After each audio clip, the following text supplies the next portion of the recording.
Hello, it is time for TubiTalk. Welcome. My name is Anthony, And I'm Janice. and we are here, hopefully, for the same reason that you are here. We're here to talk about Tubi. Yes, we found ourselves having a certain passion for many. Terrible. Yeah, Great.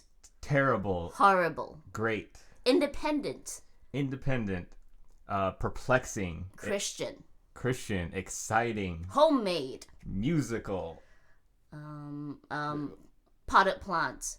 movies that all you could find all of them on Tubi For absolutely no money whatsoever. for free, and just gotta watch some ads. This is not an ad for Tubi right now. Let me make that clear. We're not sponsored by Tubi. We just are giving them free. We're giving them free promotion just because we love it. Well, we like free things. Yes. And I suppose we have free time for that too. Yes. So in this show, Tubi Talk, what we're gonna do, we have one episode thus far where we talked about a Tubi movie called Unborn. You can check out that episode as well. But what we do on this podcast is we watch a single Tubi movie, just at random, whatever appeals to us for whatever reason. Watch it, and then we're going to talk about it with you guys. We find that it's sometimes hard to navigate the full expanse of Tubi and what films and TV shows are all on the platform. So we're hoping to help you guys to figure out, at least narrow one thing down that you could watch, or kind of eliminate out something that you shouldn't watch. Well, I think the point of Tubi is also that they have real movies with real actors and real directors, and then they have movies that we're going to talk about, which is sometimes we just want something we don't know what when we see a movie. And so Tubi gives us something that neither Netflix nor HBO nor any other streaming platform can give you: a surprise. That's right. So the way this is going to work is we're going to talk about our movie of the day, movie of the week rather, and then that's all going to be in a non-spoiler section for the movie in case you do watch it, and then we'll have a short few second break, then talk about the actual kind of plot of the movie, get into all the spoilers and all the fun details, and kind of do a walkthrough of the film and the things that stood out to us. If you have a film that you want us to watch, to review, because you like our opinions, which is lovely. Or if you're a filmmaker. Or if you're a filmmaker who has a film on Tubi, which we've met a couple of those guys as well, you could email the show. You could send an email to yourtubitime@gmail.com. That is yourtubitime at symbol gmail.com. But I think we're ready to get into this week's movie, which it's a movie called Play Dirty, a Tubi original movie featuring Ron Perlman.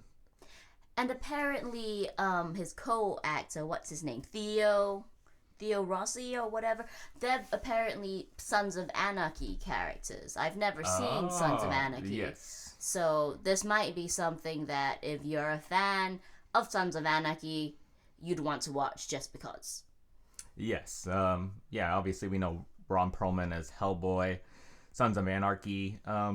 He did lots of things more recently.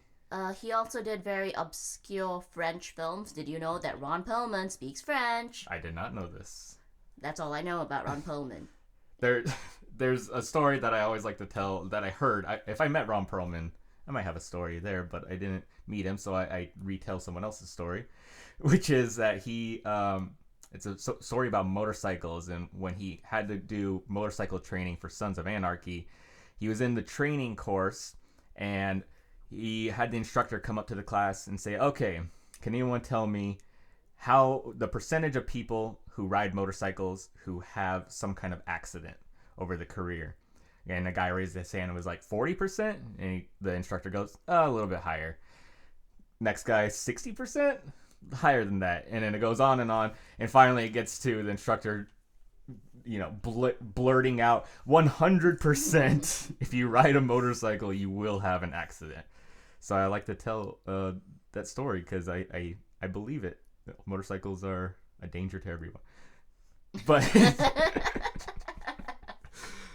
but that's not what we're talking about. We're talking about Play Dirty, a Tubi original movie. So that is shot in Mississippi. I have never seen a movie shot in Mississippi before, and I don't particularly need to see another one after this. Yeah, I mean, I guess the Mississippi element doesn't play. I mean, they have like a Mardi Gras element, and it's pretty close to Louisiana. Yeah. So it's that direction, I suppose. So maybe they go there sometimes. I was quite confused because there were parts of it that felt very Vegas. Mm-hmm. Like with neon lights and... Yeah, and I think Ron Perlman, his character owned a casino. I think it was implied. Yeah, or at least a hotel or a bar. There's a very sexy lady. Yes. Like the most maximum sexy, because I've never seen such a buxom lady before. Yes. Her name is Juicy. That's right. And yes, she is. She is very juicy, yeah. There's a scene in it where she is seducing Ron Perlman. Ron Perlman asks her not to take her top off, which seems like a mistake for most people. But anyway, let's get back to what it's about. So, Play Dirty starts with a cop who's bleeding out the side, and he stumbles down a stairway in a very exciting action-filled sequence that lasts about 6 minutes, maybe. Mm-hmm. He shoots a couple of people. He finds, he runs away from a building, hobbles into a car that just happens to be there, and they're doing drugs. And so at this point, he hops on in and says, like, take me wherever it is. And the guy's just making conversation. It's like, oh, what's your name? What's your story? And so we begin to see everything that unfolded until he got in the car. Yes, it's one of those movies where you start with, exciting scene, and then you're like, oh my God, what's going on? And then they get to a point where the story has to stop so that they could say earlier that day or the day before, and then it plays all the events that led up to the moment that we just jump in on at the introduction, and then the stories kind of collide, where then it takes the story from there. But vaguely speaking, and I think like what this does well, as opposed to many other films on Tubi, is that quite often when you jump backwards and forwards in time, it can be confusing, especially if done not adeptly. But in this one, because you just start at that moment and then you go back and they do it like sequentially until they get back to the first moment, it's very clear, and that is something that's good about it. The other thing that's good about this film is that the shots were interesting. Mm-hmm. A lot of it happens at night. It's a lot of neon, a lot of transsexual lighting. Yes. Do you like purple, green, blue? You're going to love this movie. Yes. Yeah, so... And an 80s soundtrack. Yeah, that's what I was going to talk about, is the sound in it was like the first thing that kind of like threw me off, because they had a lot of like 80s sounding music. And what I mean by that is it was kind of like that synthesizer, like just kind of ambient music. Yeah, like a night drive when the protagonist is thinking about his feelings. Yeah, and it's just kind of like a just like a few simple notes that kind of go up in tone and down in tone. And kind of like a really somber Jerry Seinfeld theme. Yeah, there was some of that. Yeah, there was some of that as well. Yeah, it's like the beginning of The Wire. Sure. So basically what the movie is about is that our protagonist, Grady is how they refer to him. I forget his first name. I think Grady's his last name. He is a crooked cop. We meet him doing cocaine and drugs. He does a lot of cocaine. Yeah. Throughout the film. Every 15 minutes. Yeah, about that. He has a cocaine snorting scene of some kind, and so he's being interrogated. Then he gets news that the cops that he works for are onto him. They know that he's been doing some dirty dealings, and so he wants to skip town. He has this inside info from another cop who likes him, who's his friend. So he goes to Ron Perlman, and so Ron, he's the big bad in this town. Ron Perlman, is the big boss man. He is a drug lord, drug dealer, money launderer. This type of man who wears a white suit. Yes. With a Hawaiian shirt underneath it. Yes. And like with his V-neck and like lots of chest hair showing. And all his security detail is black. Big black dudes, because that's how you know they're for real. Kingpins, you know? I suppose so, yeah. So Grady goes up to Ron Perlman and says, "Hey, I've been working for you for a long time, so I need some money so that I can get out of here." And Ron Perlman's like, "Hey, man, that kind of sucks. I was going to actually have you promoted in my gang, and you were actually going to like be part of like my actual business that I used to launder money through." And he's like, "I know, but I got to just get out of here. Otherwise, I'm going to go to jail tomorrow morning because the other cops know about me." And he's like, Ron Perlman's like, "Okay, I could help you. I could get you money, but there are 4 other gangs. And before I get you your money tonight, you got to kill all 4 of those gang members' leaders." Yes, all 4 of those racially stereotyped gang members' leaders. Yes, that is correct. Yeah. There's there's the Italians. Yes. Italian mobs. There's the Hispanic like mob. MS-13-esque, kind of cholo drug cartel kind of thing. There is the Asian, some sort of like Filipino triad gangster people. Yes. And then there was bikers, and then last one babies. Satan's babies. Yeah, that's what they're called. Or are they babies of Satan? They're Satan's babies. They're Satan's babies. Yeah. They're very old looking for babies. Which is ironic because we watched Unborn just before this movie, so if you want to know more about that. If you want a double bill that was our night, yeah, you can recreate the magic and listen along with us as we travel this untrammeled terrain of Tubi. Yeah. I think it's important to note that he entrusted his money to a gangster. Yeah, his actual money. Yeah, Grady, the cop, gave his money to Ron Perlman. I guess all the money he was owed. I guess maybe it was like a payment system that Ron kept it as a bank. Well, but then we also see him like earlier on, stealing from crime scenes, pretending that he's going on a raid and going in and saying, "Hey, what's up? You know me, I'm bad cop."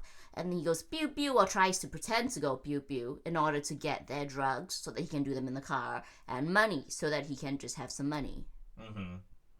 But we never see a stash of his own money, truly. No. Yeah, but presumably Ron Perlman has $1.2 million of Grady's money, and so he's going to use that to start a new life elsewhere. So just a few things that kind of stood out to me. One, yes, the 80s soundtrack. We talked about that. Another one was that there's a strip club scene where Grady and Ron Perlman are on the couch and a lady is dancing for them.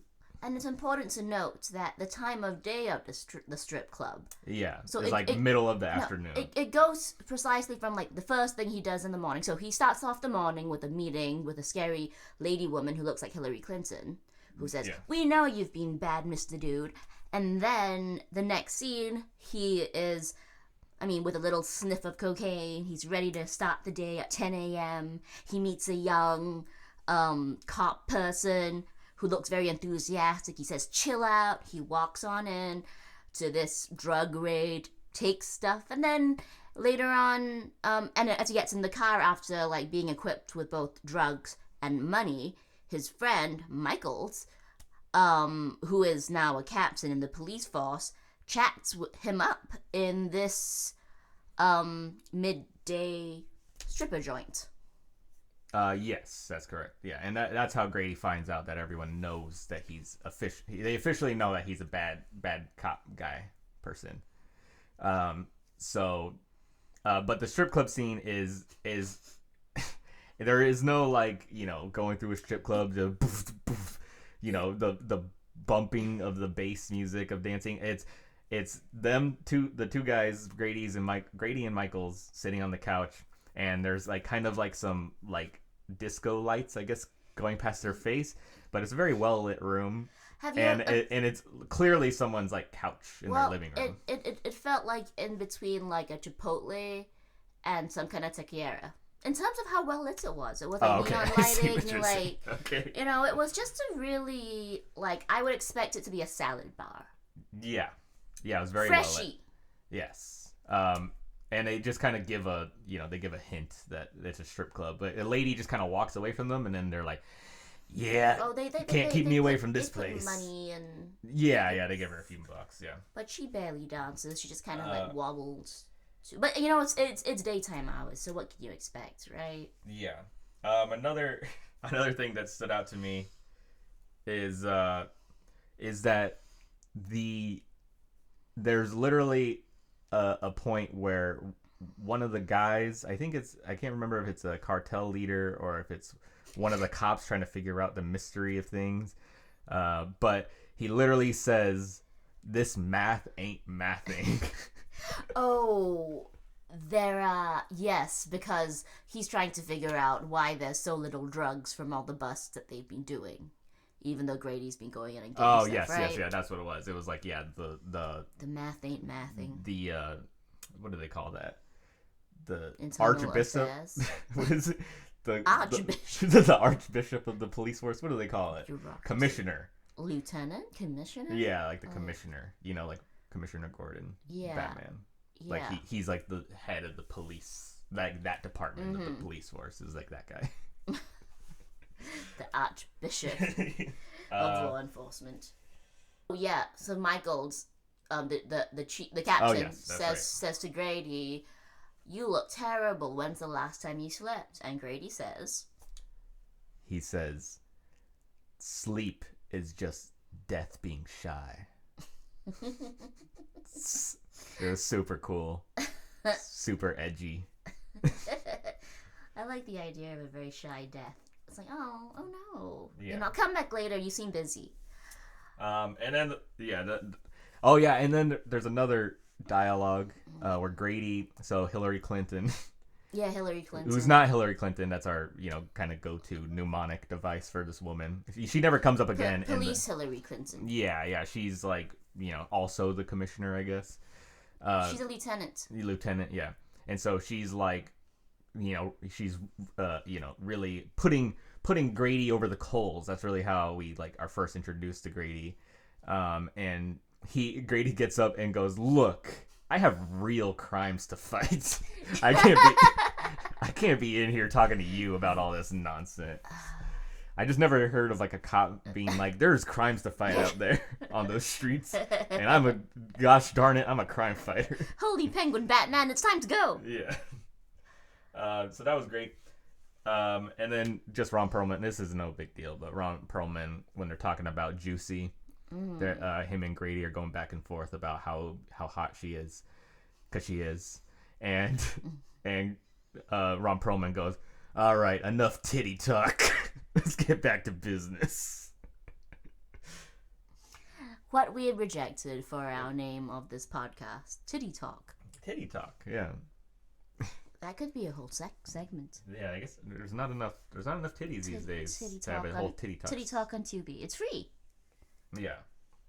I think there's only like one more point that I think I could bring up before we get into like our verdict for the film, and that's so like I mentioned, Grady's task for this night is to go demolish 4 other gangs. He has one night to go to 4 other gangs and take all their money, kill their leaders, whatever it is. And in those scenes, whenever like things start to get heated, there's music throughout during dialogue. They do some musical cues to kind of build tension. But once like bullets start being fired and people start running and shooting, and there's about 6. There's a lot. There's like a lot. 6 like shooting six to gun 8 shooting scenes. Yeah. And whenever they happen, every single time, nobody talks, nobody yells, the music cuts off. There's not like sound of like running or like chaos. Yeah, but they have to focus on aiming, you see. No, but I'm saying, but I'm talking about the people who made the film. Oh. I'm not talking about the people in the film. Like they could have done. I'm not saying for the guys running with the drugs to do post production. Like what are you? I mean, you expect them to walk and chew gum? In none of these scenes, is there any sound other than the gunfire, which is just perplexing. Like it is almost like it's like void of sound. There's not like echoes of like being in a warehouse or like different sound of acoustics being out in the street. It's like just gunfire and then just silence. Yeah, like no one's like, get that guy, go, he's getting away. None of that. None of that, like, oh shit, and he's like diving because he's getting shot at. None of that. It's just silence. Yeah, and there isn't even like reloading or any like gun business noise apart from. Yeah, it's just perplexing, and I like notice it every time. I'm like, what? And it made everything feel like slower. I mean, it could just be the directing of the. I don't know much about directing action. But like it just felt slower when everything got quiet. Mm-hmm. Yeah. Oh, and then another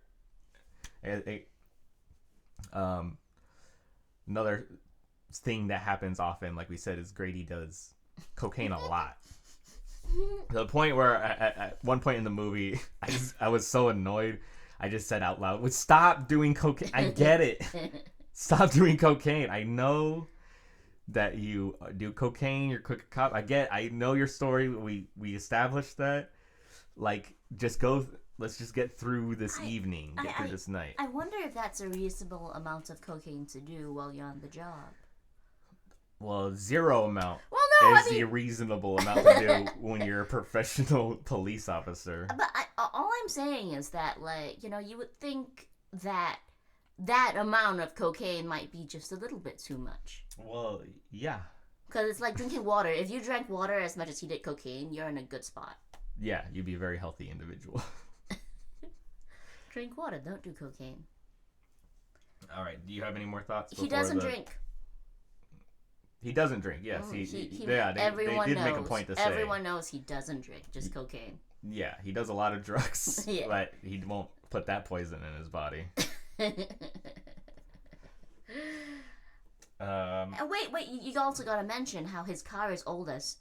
Like, it's the oldest car in the history of everything. Yeah, for a while, because of the soundtrack, and then also, not only the soundtrack, but there was also something with, early on, like, there was something, like, very tinny sounding about the dialogue scenes and their voices that made it feel like an older movie. Like, how older movies just have, like, there's something that feels like they're, like, the sound just doesn't come through in the right way because they had different, like, recording equipment back then. It had that, and it had the 80s music and kind of that transsexual coloring, and in his car was just an old piece of garbage. And so you think, like, and then you have the, Ron Perlman in the white business suit and the Hawaiian shirt. There's so much, like, screaming out 80s about this film. But meanwhile, they're on the phones. But yeah, but they have, like, smartphones and stuff like that. So maybe it's just an homage to, like, 80s movies, but they, like, until it comes up that there's, like, smartphones and other technology, like, I was kind of buying that it was trying 80s. to, like, mirror, like, 80s action films. Yeah. Yeah.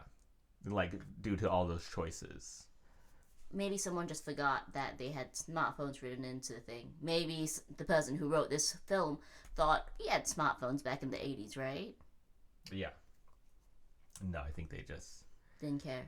No, I don't. I just think that they didn't know that that's what they were doing. Oh. You know.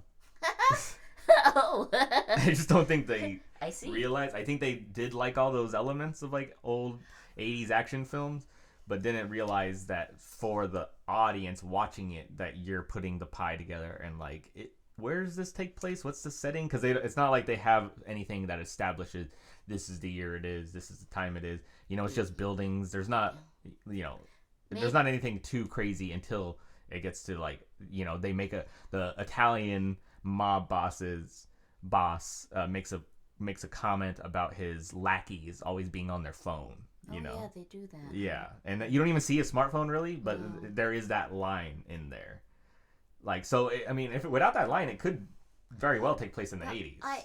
What it might be is they might say that Mississippi is such a backwater that it might as well be in the 80s still. So maybe that's the commentary to be made about it. It's like it's never moved on from Scarface. Yeah, that's a cold comment of the great state of Mississippi. I don't care. I know, but you're not even from this country. Oh. Yeah, I don't need to go to Mississippi. That's not I mean, does it succeed as a tourism movie for Mississippi? That's not what it is, so. It's just a movie that's for. I mean, I'm just. I mean, it's just they just get a tax credit, Janice. Well. It's not like they like have it's not an ad for Mississippi. They only shot it in Mississippi because money purposes. Well, so that's interesting, right? Yeah. That Mississippi is trying to like put its, put its name on the map of filmmaking in America. Mm-hmm. Do you have any other thoughts on Play Dirty before we get to your verdict? I liked the cat. Oh yeah, there was a cat. Yeah, there was a cat. A really cute cat. Juicy has a cat. Yeah, okay. That we see. And we're not being like dirty about it. Yeah, no. She just has a meow meow kitty cat. That's a beautiful cat. That was my favorite part of the movie. Yeah, it was great. Thanks cat casting. You did a great job. Yeah, it was great. It was a beautiful cat. So yeah, I think we're ready to give our final verdicts then. Janice, why don't you start? Is this film too good for Tubi? No. It is not too good for Tubi. It is just film enough for Tubi. Is it a film? Yes. Are there actors acting? Yes. Are there attractive actors? Enough. Yes. Are there good like, is it convincing? Yes. But what don't I like about it? I don't know. It seems like a lot. I can't put my finger on it exactly. Do you have one example? Oh yeah, actually I do have the example. So what it is Grady has, so his issue is that he does cocaine constantly and is a dirty cop and sometimes, beats people up, kills them, not great. But I don't care. I really, and yeah, he has some friends, there's some redemption. He has a romance with Juicy, and he tells her, like, I'm gonna get clean, and so there is a promise of something, but I wasn't sure why we were rooting for him. That said, though, I think one element was very, useful in this film, and it was the fact that he'd been shot in the gut the whole time. So, because then you don't know if he's gonna die, right? It's a ticking time bomb. Telling the story, yeah. Yeah, so it's a ticking time bomb, kind of like, is he gonna die before the story finishes? Who knows? Yeah. So that's what I felt about. It was a film in the crime action genre. Mm-hmm. Do you think people should watch it? Yeah. Not particularly. Mm-hmm. No, don't watch it. Just don't. There are better films. Just don't do it. It's not worth it. Like, yes. Don't. No. No, thank you. No, thank you, ma'am. Okay. What about you, Anthony? Did you enjoy it? Is it too good for Tubi? I would also say no. It did have some fun things about it. I found the dialogue and kind of cringy at some points. I think the believability and how some of the scenes play out with the drug cartels took me out of the film. In addition to the lack of sound to immerse me in like those action scenes and kind of get my heart pumping a little bit.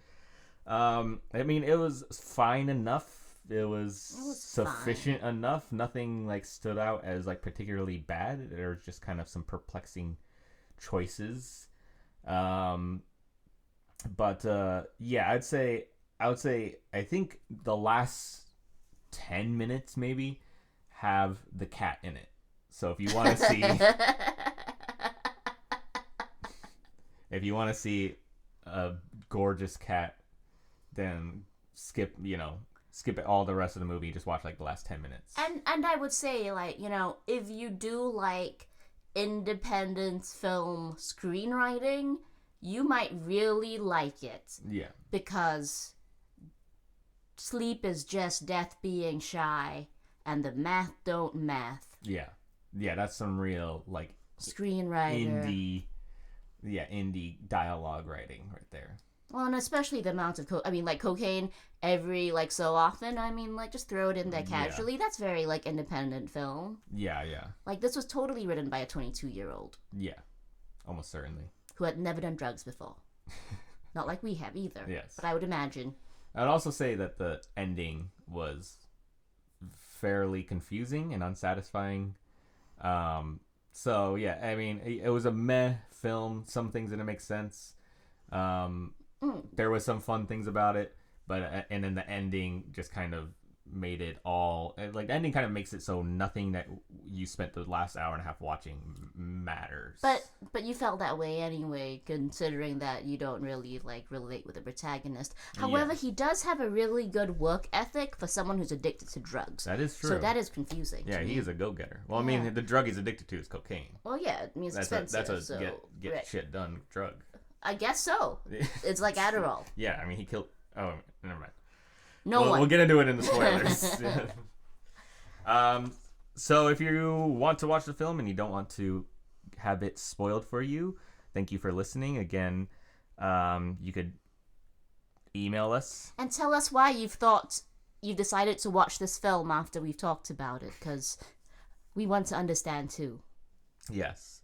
Something I didn't say in the introduction is that this is on most of the podcast platforms and also on YouTube. So you could email us at yourtubitime@gmail.com. YourTubitime, sorry. God. YourTubitime @gmail.com. YourTubitime@gmail.com. Or you could leave a comment in the comment section of this video on YouTube. So if you are not sticking around for spoilers, thank you for listening. We will see you next time, hopefully. And we will be getting into the spoilers now. Now. Do you want to do it again? You can say it again and we can say it at the same time. Now. So we covered a good chunk of the plot in the non-spoiler section. Pretty much the spoiler section is just kind of, we're just going to talk about how some of the individual scenes played out, kind of beat for beat, because there's some of it didn't jump out and some of it jumped out as kind of I don't know, contradictory to what an audience might want to see, also not intuitive to, like, if you've seen any other drug cartel movies, things don't play out how you would expect they might play out. But at the same time, you've never been to Mississippi, so it might just be the rules are different. Yeah, there. I guess you know, it's a whole different thing. So one of the things I'm gonna start with talking about is that the drug dealers. So Grady succeeds. I'm gonna start with that. I think the Italians were maybe the best of them. Yeah, they were convincing. Yeah, they were fairly convincing. The least convincing were the like MS-13 like gang and the like Yakuza like gang. I don't think they were Japanese at all. I think they were like maybe Malaysian or something. Yeah, I mean, there's no way to know. Yeah, and no one says. Yeah. What they are. To me, they look just generally like East Asian. Oh, okay. I'll take your word for it. I'm Asian, by the way, world. Hello. Yes. Take my word. Well, word. Take my word for Asianness. That's right. But so the like MS-13 like gang, Grady goes in. They know him, so he's able to infiltrate a lot of these gangs because they already know who he is. And I guess there's a link or an establishment between the boss Ron Perlman and these gangs that I suppose he gets a certain percentage of their money. By the way, I'm filling all this in my head. They don't say. I mean, like there's a little like bit. you pick it up on context clues. Like Ron Perlman complains to Grady about how, man, these guys aren't cooperating. They're giving me shtick. I'm sick of it. Yes.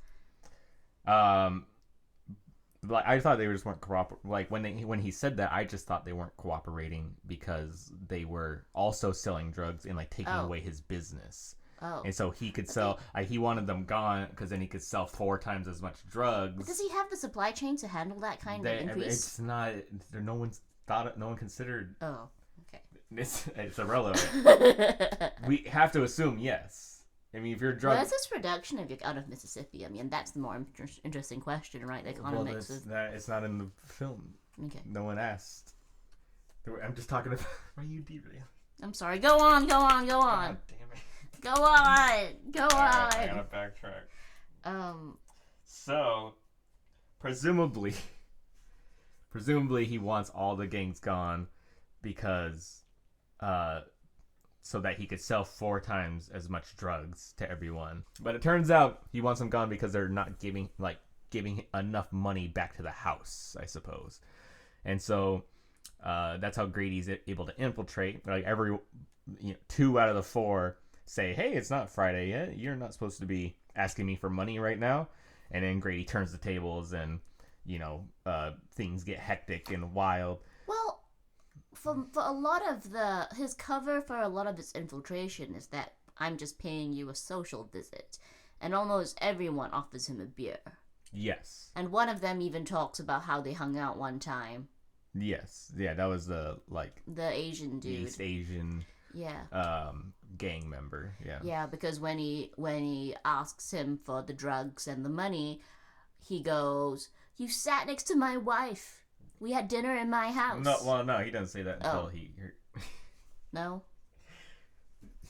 Yeah. Well, he says he does that once he pulls a gun on him. Oh, I'm sorry. Yes. Yes. It's an important detail. Yeah, that's true. They were just talking about, remember my wife's dumpling cake? That was great, wasn't it? Yeah. And my little son said, "I love you, Uncle Grady." That's right. That didn't happen. Then he killed that man. Yeah. Anyway, we'll get to him. But the like MS-13 gang member, like they're in this like small house, and Grady walks in. And they're like, "Hey, what's up, man?" Yeah, it was a very small house, and like all the gang people and their ladies. I mean, like there were like 4 people in the house. Yeah, we're all in the living room, and then the head guy walks Grady back, and he's like, "Let me get you a beer," and he goes to the fridge. And then Grady pulls out his gun, sticks it in his stomach, and is like, I want the money and the drugs. I ain't playing with you." And then the guy's like the guy opens up they walk to his bedroom. The gang leader opens up his safe, types in the little safe code on like a digital safe, gets out the money and is like handing it to Grady and putting it in a bag while Grady's holding like a gun to him.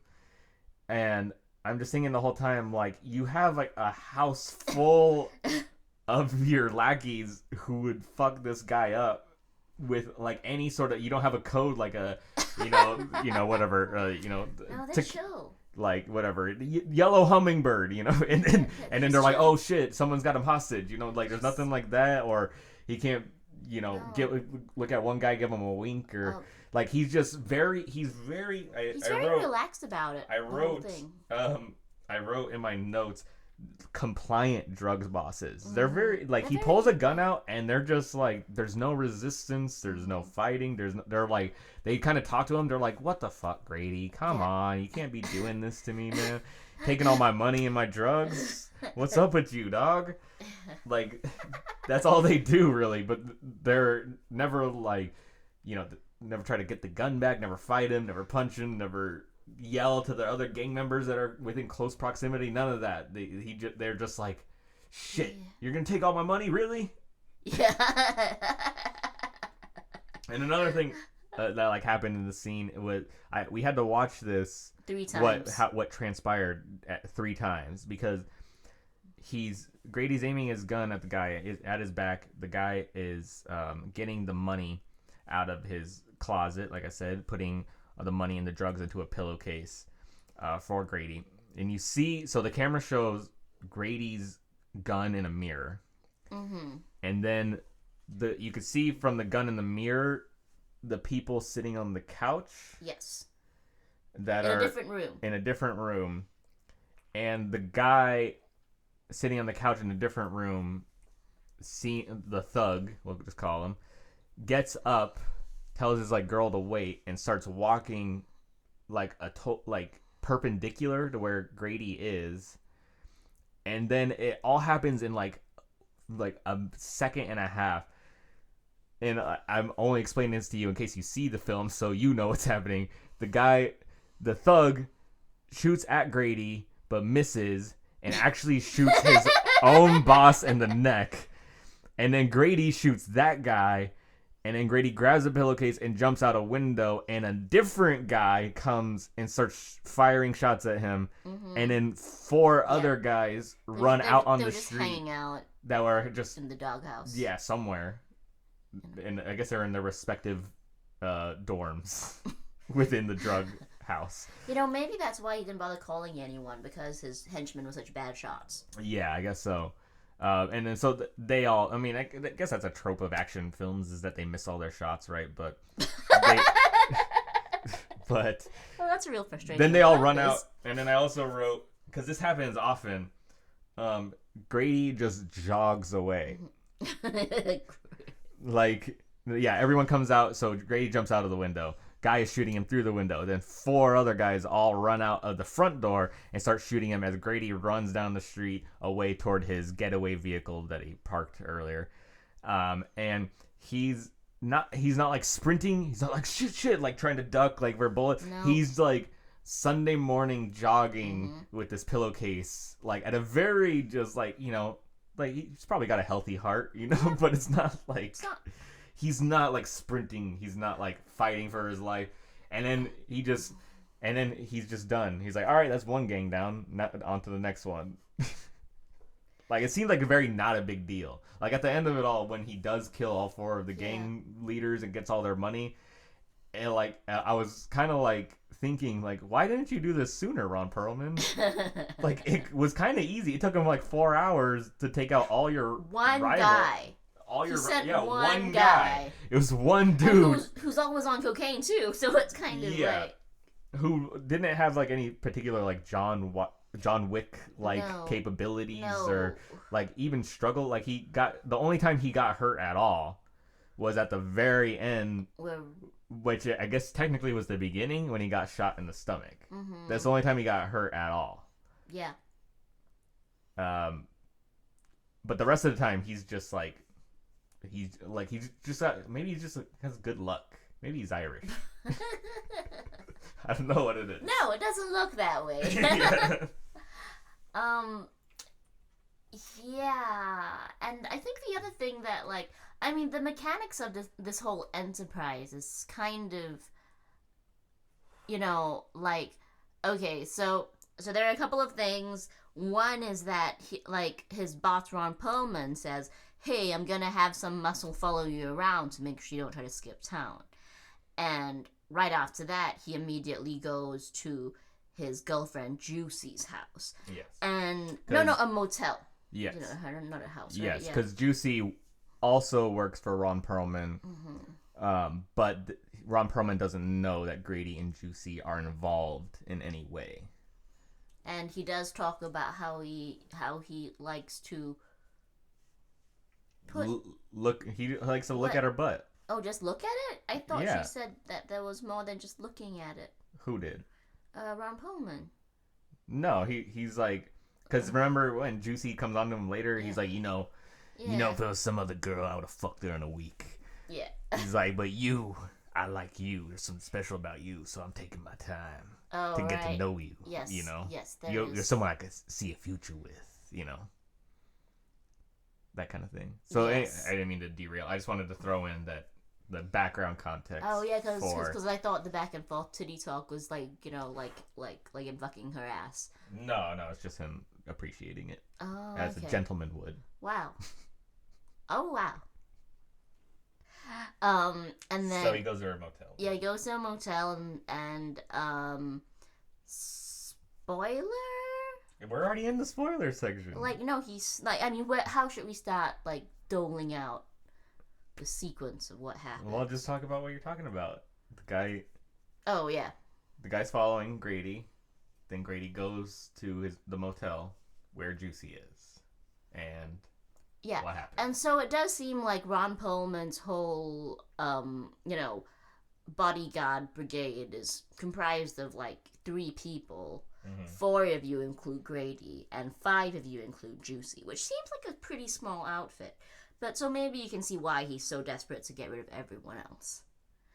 And I think the other thing that's kind of interesting... Are you going to finish your thought with how he was followed by the... Oh, yeah. So, Because I think you were going to point out... Oh, I was just going to point out that, it's pretty silly if you're told that, hey, this guy's going to follow you around and he wants to, like, hatch a plan with Juicy, who then goes and sees Ron Perlman immediately after. It's just not great detective work. Yeah, well, the reason is that he goes to Juicy to tell her, like, we're going to run away together. I just got to kill everybody, every other gang. Everyone tonight. In Mississippi. I just got to kill everyone in Mississippi tonight, and then we could run away together. And she's like, oh, shit, I got a cat and I got a kid. I can't be living a life like this. And he's like, no, we'll do this. And then their conversation kind of ends. But the silly part about it is that Grady knew that Ron Perlman was having his lackey look after him. And he also knew that it was a problem that Grady was, romantically involved with Juicy. Because his boss liked him. Yes, but he went to, like, consult with her anyhow, and the guy knew, and so Ron Perlman knew. But then also, unbeknownst to us at all, the audience... Until the end. Until the very end is, after they had this conversation, Grady and Juicy, they hatched a plan on how to double-cross Ron Perlman with using the power of seduction on Juicy's part. Juicy's parts. Oh. Ooh. Breasts. But also. And her butt. Yeah. So you should watch the movie for Juicy. She is that. She's gorgeous. She is that. I've never seen so much of a woman. Yes, right. But I think that there was something I wanted to say about that. Firstly, does cocaine make you like really forgetful? Because maybe he just didn't realize that like the Ron Perlman's guy was following him. Yeah, I don't know. Maybe he got distracted. It's a good question. We never see him eat. Maybe he's just hungry. Someone almost certainly knows out there in the world. Yeah. I've never done cocaine, but maybe it also depends on how a lot of people do. You just need to find someone. Hey, do you do cocaine? I need to ask you a question. Yeah, man. I'm not gonna Google it. So. I mean, and then you have to find someone who does it with the same frequency as he does. Yeah. So.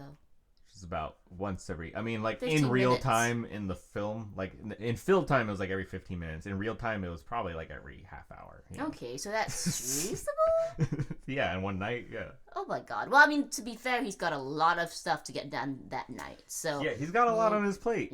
Maybe that's. Like it's a good reason to do cocaine when you have that much riding on your shoulders, you know. Well, so the other part of the economics of Mississippi drug scene At the end of the night, he has about $200,000, right? $250,000. Yeah, they say $250,000. Yeah. Why do I feel like that's not a lot of money? Yeah, Because well, 4 gangs. that's a good point. You know, like that's like 50, 60K per gang. Yeah. And you see, like, and some of the gangs have a whole lot of people. Like, what's like the Asian gang has like 8, Yeah. 10 people maybe. Mm-hmm. What's their hourly rate? How can you afford this? And it's just like, see, or is it just that, like, you know, the Chinese had all the money, and then everyone else was just like, I don't know. Here I got 3 lucky pennies and some leprechaun gold. Yeah, that's a good point. Yeah, like the previously mentioned like MS-13 gang leader, like his safe. It wasn't like a giant safe. Sorry, maybe I didn't paint the picture right. It was like a hotel safe that you have in a closet. So he had. I mean, I'll give him benefit of the doubt. He probably had 20 grand in there, which is like a good amount of cash to have. Maybe they're all like dollar bills. Yeah. Well, I mean, for strippers, that makes sense. It's impossible to say, because it's a movie, but like in universe, I'm saying it was like probably 20, 30 grand. I mean, in reality of someone with a camera standing there and setting the scene, it was $28. I know that, but I'm saying in universe, it was maybe like 20 grand. But yeah, that's a good point. I didn't even think about that's like just the fact that that's like just not he that much money. Takes all the money, every cent of all the money every one of these gangs has, kills their leaders. But it was also a Monday, so maybe like the real business happens over the. But then no, I don't know. But I'm sure he only gets like a certain percentage of their money. No, but they're not gonna give him all his money. Otherwise, then what was the problem? Well, no, but I mean, like when he went and got all the money, because he would stick them up and get all of the cash that they had on them. Do you think drug gangs get paid on a weekly basis? I don't know. I think it's it's probably bi-weekly, fortnightly, like everyone else. So they just had payday, and that's why they're all low on their funds. Is that what you're saying? I mean, it might be that, like, I mean, he did approach many of them when they were just having like recreational parties. So. That's true. Yeah, It was also pretty convenient that they all like were at their hideouts. Yeah, and just hanging out. where else shooting the shit. Go? Yeah. I mean, that kind of. Well, I mean, they could be riding around town doing drug things, acquiring drugs, going to strip clubs, drinking at bars, and doing their drugs. Going to casinos. It makes me feel that maybe Mississippi's nightlife scene leaves something to be desired. Yeah. Because they weren't in any of those places. Yeah. Just hang out with their friends. I appreciate Mississippi for letting us know how long 1 second is. So the final thing to talk about, right? I think is that there's a kid, the kid who gets severely beaten. Oh, yeah. Let's not forget about him. Oh, well, he's not a kid. Well, yeah. He's like 20. Yeah. 21. It's like Tobey Maguire. Yeah. Dollar Star Tobey Maguire. Yeah. Infiltrates. No, he doesn't infiltrate nothing. Yeah, Satan's club. Satan's babies. Was he trying to infiltrate them? Yeah, just hanging out, right? They already had him like tied up. Satan's babies. But I'm saying I don't think he was trying to infiltrate them. Oh, they just scooped him up? Yeah, I think they scooped him up. Oh. Yeah. Oh, wow. Bad day for him. Yeah, it is. Yeah. It wasn't good. But it continued. Anyway, so yeah, and in the scene they call this a loyalty test, and they tell him, they tell Grady that he needs to baconify. He describes it as a sort of hurting mechanism that they think is like making them bacon. Explain, Anthony. I don't know what the name of that. I don't know where you're going. They explained how it was like, this is what we call making bacon because you can keep. I don't know what you're talking about. No, that guy, the Satan's baby, the king. Well, no, Satan's baby. know he was reveling in how much damage he could do, like how awesome he thought this idea was. Something about bacon. Well, they're pigs. bacon, pigs, Mm. But so the Satan baby motorcycle drug cartel kingpin gives Grady a chain, like a heavy, thick chain, and says to beat this kid. So this kid, he's not a kid. He's a 20-year-old man who's also a cop. But we saw him all the way at the beginning of the film, talk to Grady, once. Yes. Grady comes in to the scene, and they're about to do this drug raid. And Grady's like, let me handle this. And then this is where Grady goes in and is, learned that he's, not really a good cop. But he stops the crime in his own way, I suppose. And then he says to the kid, whatever you say. I know this is your first rodeo, rookie, but you'll get him next time. I think he literally says you'll get him next time. Might as well. But so then that kid is now captured by the Satan's babies, and the motorcycle gang leader hands Grady the heavy chain and is and tells Grady to hit him, and he's like, you know what I like about hitting him with the chain? It's you get some blood, breaks the bones, but they stay alive, at least for a little bit. And so he's there severely beating him. Yeah. And I think we're supposed to feel... I think we're supposed to care. What? I think we're supposed to care. I mean, there is a certain baby face quality that cop, that the kid cop had about him. So I could see, just for the sake of any given person who looks innocent or adorable, needing protection. Ooh, like Jimmy Fallon. Yeah. I wish it'd be like Jimmy Fallon getting beaten, get the shit beaten out of him. I like it. You feel bad just for look at his little face. He shouldn't be going through this. He's an innocent boy. He should be working at a tech company, or he looks really defenseless. He should be a barista. Yeah, he should be a barista. Something where girls could dog walker, pat his head and give him a card for his birthday. That's the life he needs, not getting beaten with a chain in a warehouse. But you have somewhere you're going with that? Well, yes, but doesn't this happen after he has already killed all these people, and also this has happened before or after the guy that he had a meal with? This was after that, yeah. Yeah. Okay. So this scene. Okay, I see where you're going now. Because this scene where he's beating this kid cop that he talked to once comes after the scene where Grady, Grady raised the Asian gang. Oh, I guess we missed an important detail that we'll get to with the Asian gang. So Grady's with the Asian gang. He also has a very compliant gang boss, where he sticks a gun in his stomach or to his back or whatever it is. And the gang boss is like, all right, I'll do whatever you want. Jesus, Grady, you're going to take all my money? Fuck, I'm a drug boss. That's really important to me.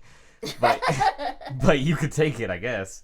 But then it doesn't go the same way, because this whole time they're going into this drug house, this drug warehouse, drug base. Grady met cops on the outside, other cops who happened to be setting up to do a raid of them. And Grady's like, okay, everyone chill. I'm here. And they're like, where are you supposed to be here? Did we expect you? And he's like, no, but I know my way around this place, so let me take lead. And they're like, okay, you can take the lead. Do they engage? Do they engage? The cops come in? Yeah. Start shooting everybody? Yeah. Silence, they definitely of do course. That. Yeah, they definitely do that. And where does Michaels come in? That's the important part that I guess we missed. Michaels comes in later. Oh, okay. But in that same CE quad. Oh, okay. Right? Yeah. Yes, he's already killed Michael to the end of the night. Yeah. Yeah. So Grady, the drug dealer boss who is the Asian drug dealer boss. Because none of these guys have names. I'd give you names to make it easier if we had names, but there was no. They maybe said their names once, but I'm not gonna remember that shit. I think it's the Lin gang. Yeah. They Grady's holding the gun to him, and the guy is said like, "Come on, Grady, you came over, you had dinner with my wife and kids." Yeah, my kid sat next to you. And he killed that guy. Yeah. He shot that motherfucker after he got his money. And then all the other cops came in and started shooting everyone, which is, not important. The important part is that Michaels, the guy who tipped Grady off to give him this head start, we thought of it, he was his friend. Michaels actually wants Grady's job working for Ron Perlman. So he set the whole thing up to get Grady killed so that Michaels could take his job.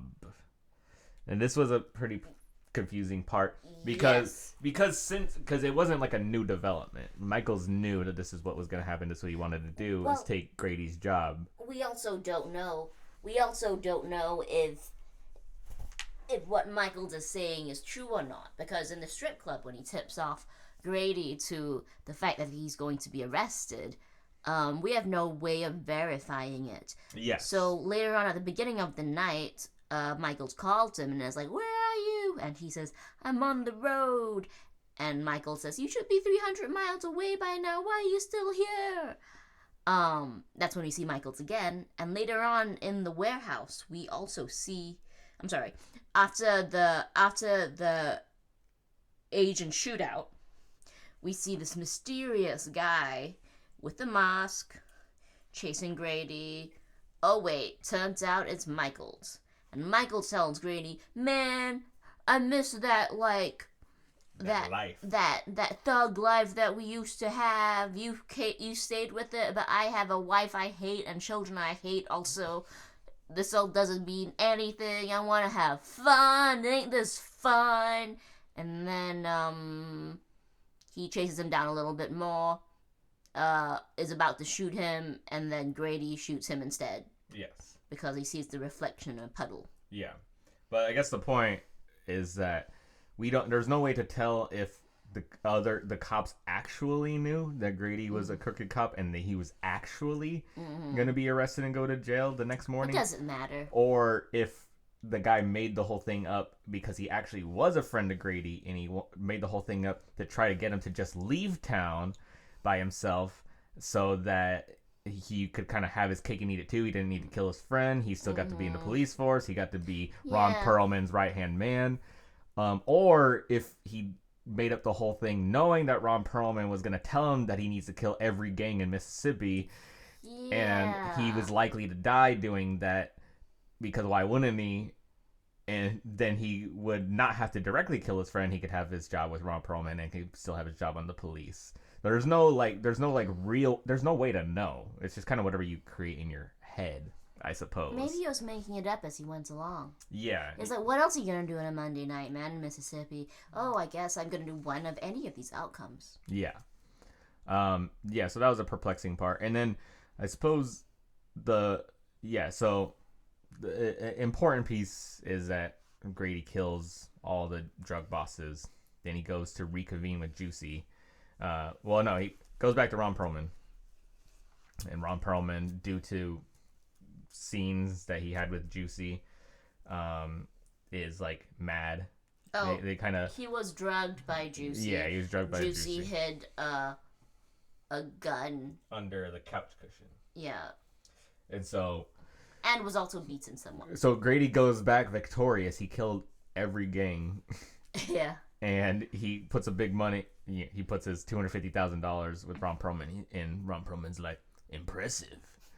And Ron Perlman first is like, any second, my new apprentice is gonna come walking through that door, Michaels. Yeah. This guy's good. And then Grady walks through.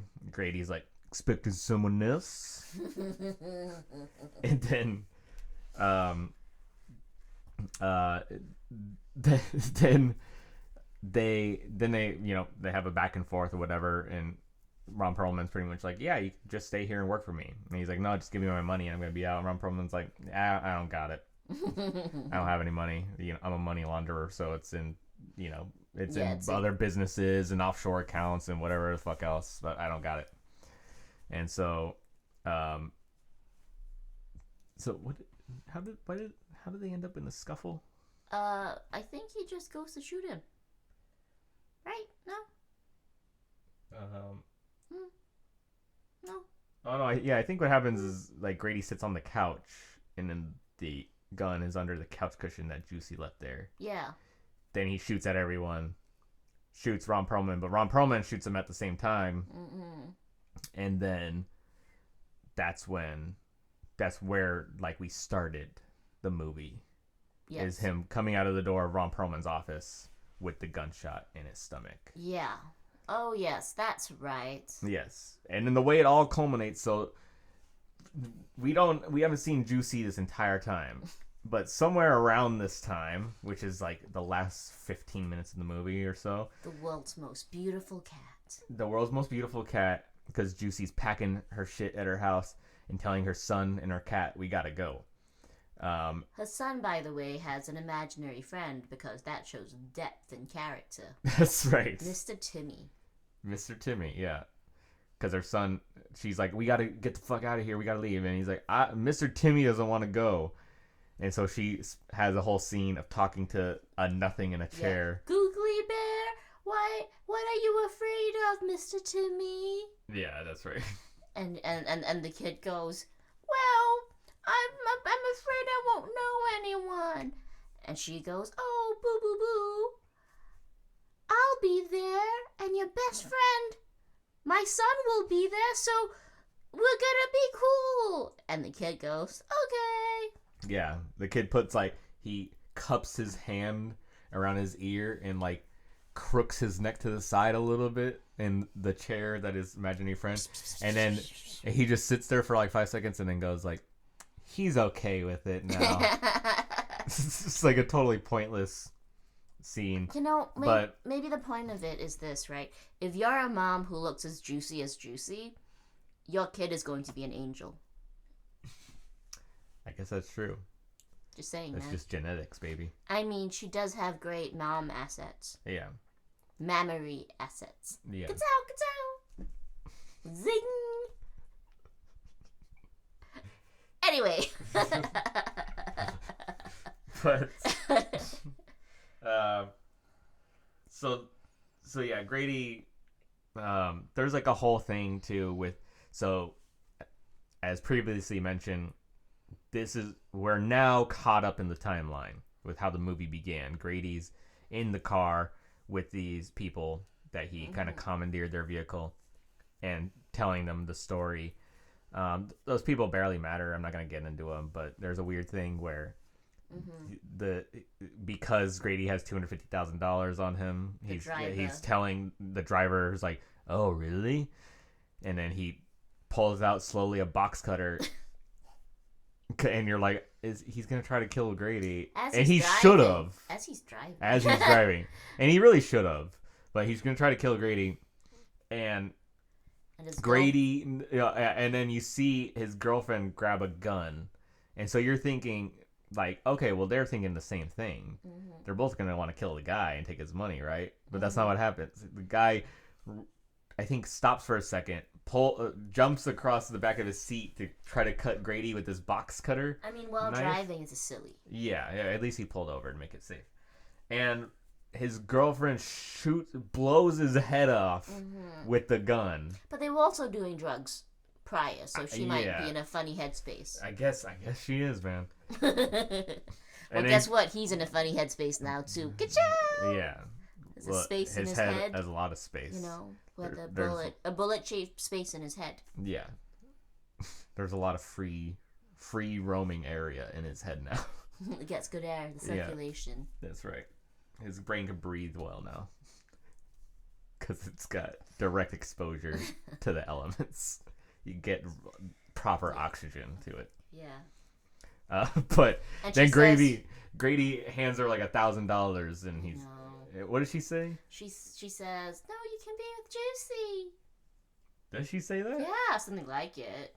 Before she shoots her, she shoots her boyfriend. Oh, yeah. Because he's looking kind of he's been bleeding out for I don't know. for about like 40 minutes now because he's been talking. Telling the story, yeah. Right. So, yeah. How long can a person be shot in the guts for and without dying? I don't know. It was kind of on the side of the gut, so Yeah, as so long as it like- didn't hit like vital organs might be and the okay. bleeding stops, like you're kind of fine. But maybe they just didn't have enough money for like more blood.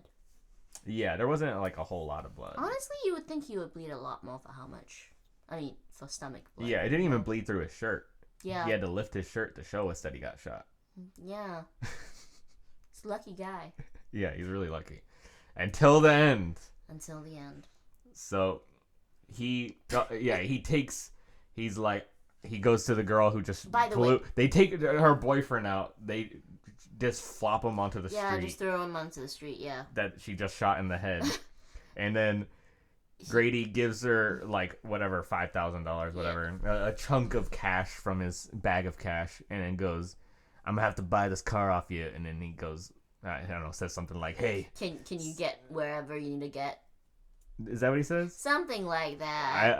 Okay. Can you get gone or whatever? I thought he said like something like, stay out of trouble. Oh yeah, you know? you should get better friends. That's what it was. Yes. Yes. And so she goes off, skedaddles off, and then Grady, this whole time, Grady's been talking about having this boat, and that's how they're going to run away with Juicy, is on this boat. So they meet at like a dock or a pier of some kind. And he's like, "I did it, Juicy. I killed all the gangs, and we're I free." brought you a picture for your son. Yes, he drew a picture for her child, which was nice. Yeah. And And then, Juicy went, "Aw." and then she went, "I'm sorry, Grady." And she pulled out a gun and pa pa pa pa pa, shot him like 3 times in the stomach. Yep. And then Juicy grabbed the money and got in the car with the cat and the kid. And the kid just goes, "I want to go to McDonald's." Yeah, can we go to McDonald's? And she's like, "When we're out of the city, because I just murdered somebody." Yeah. And she's like, "Anything you want. Yeah. Because mommy loves you, okay." And the kid is like, "Okay." Now, where's Timmy in all this? Is he in the back seat with, like, Mr. Meow Meow? This whole thing was orchestrated by Timmy. He's in the trunk. He was in Ron Perlman's ear. He was in Grady's All of ear. them. Yeah. He was in Michael's ear. Timmy was the instigator of this whole ordeal. And so this is where, like, the movie, like, you get to the end, it's like, oh, well, none of that really fucking mattered then. Like, if we spent more time with Juicy and, like, cared about Juicy, then maybe, but Yeah. Juicy's role in this was to be hot woman, and she delivered. Yeah. I'll give her credit. But she Hey, wasn't, like... Put that woman in all of Tubi's movies. Yes, You I will know, watch them. Netflix movies, also just put her in everything. Yeah. Put her, like, get rid of that progressive girl flow, put her instead, Yeah. you know, just her name is Teresa Celeste or something like that. What is it? Yeah, I think so. Yeah, I think you're right. Whoever she is, wow. Yeah.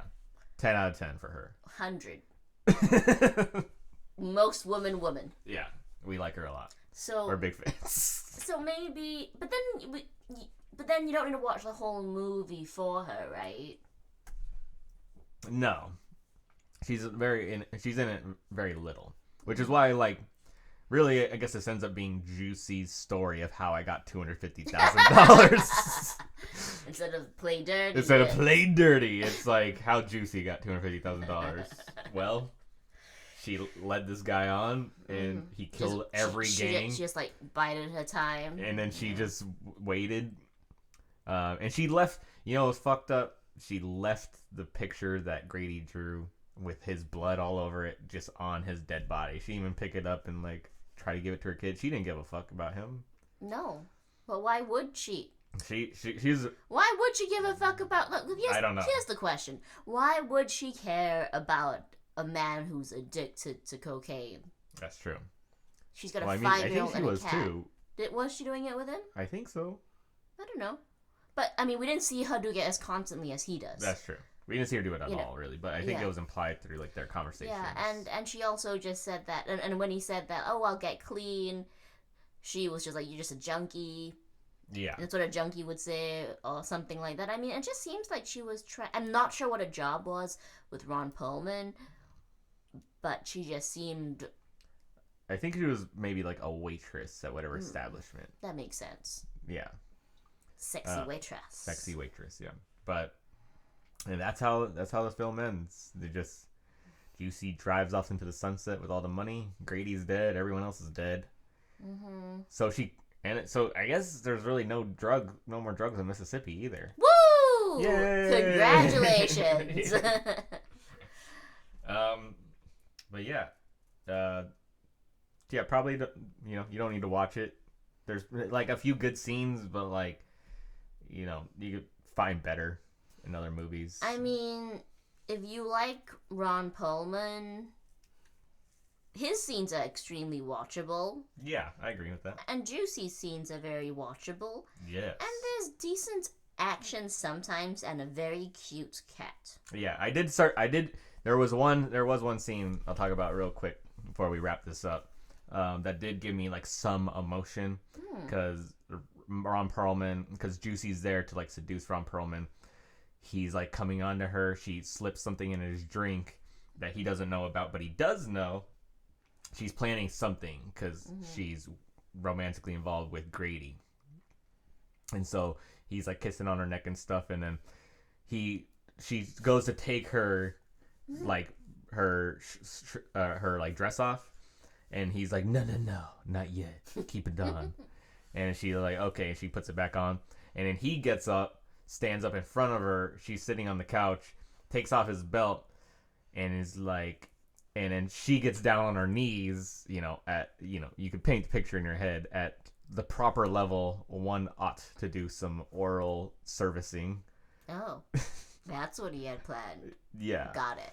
Or that's what I thought. That's what I mean. What do you mean? That's how you? He's a very tall man. There's no way that that's the appropriate height. Her face was right here. Well, I mean, I don't think she was actually sitting on the thing. She was all right. Ignore what Janice is saying. She was. It was. Ron Perlman is very tall. It was. The context of the situation was she was gonna suck his dick, and that's what everyone thought. That's what everyone was led to believe due to how the scene was shot. Yes. Okay, I'm just gonna go back because I'm not be annoyed with you. And but they showed you with the camera. I didn't buy. But you don't have to buy. They showed you. Anyway, all right. Let me go back to what the fuck I was saying. I felt like they really Gandalfed it there. Okay. All right. Anyway. So, Juicy is at oral to penal servicing height now. Ron Perlman takes off his belt and he's like caressing her face and he's like, yeah, such a pretty face. And she's like looking up at him, and he's like, yeah, look at me with those eyes. And he's like, I want to look at your face one last time before I fucking break it. And then I'm like, whoa! And he takes the belt that he just took off and starts beating her with it. Luckily he only gets a few hits in before he passes out due to the thing that Juicy put in his drink. But that scene got like a lot of emotion from me. Like there was some stakes. tension in there. There was some stakes. No one likes to see gorgeous ladies get beat up. So you don't actually. It's not brutal enough to see her get beat, but you see Ron Perlman smacking her hand kind of come up every now and then. Big guy. Yeah, and her hand kind of come up to be like, no, stop. But you're not watching her just brutally get beat. And then at the end of it, she just kind of has a bloody lip and a black eye. Because that makes no sense. The film, yeah, but the filmmakers I would not like to see Juicy just all Look, but you still needed a bit more than that, man. Ron Perlman is a monster. He's a humongous man. Yeah. He got 4 big ones at the very least. Yeah. But it is just a belt. He probably would do more damage with his hands. That's true. Yeah. I didn't notice if he used the buckle end or not. Well, I mean, he didn't really think about it that much. Yeah. But across the... yeah, so that I didn't buy too much because... Yeah. Yeah.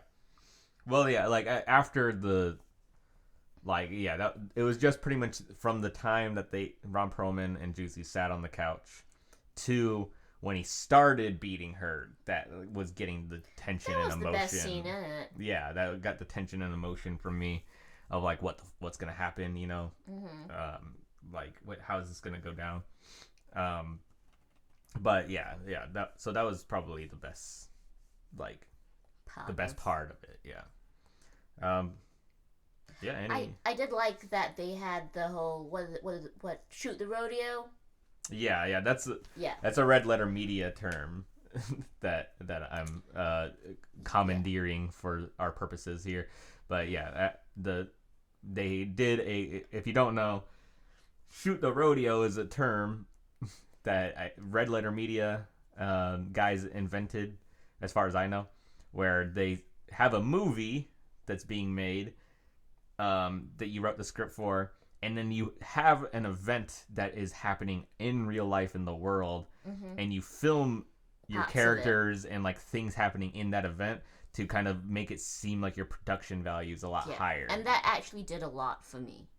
You bought it. No, and that like it was interesting to watch because that was the opening sequence. The opening sequence is this guy bleeding all over a parade. Yeah, he's Neon kind of parade, you know? Yeah, he's going through the streets, like through this parade, and then presumably it's like Mardi Gras or something like that. Yeah, because they all got beads. Yeah, and there's beads and like booths and like thousands of people, you know what I mean, that he's kind of maneuvering through in this event setting.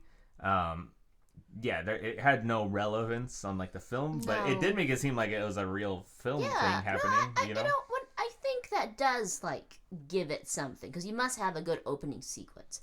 I would say that together with the action sequence at the beginning made it feel like it was going to be a better movie than it turned out to be. Yeah, exactly.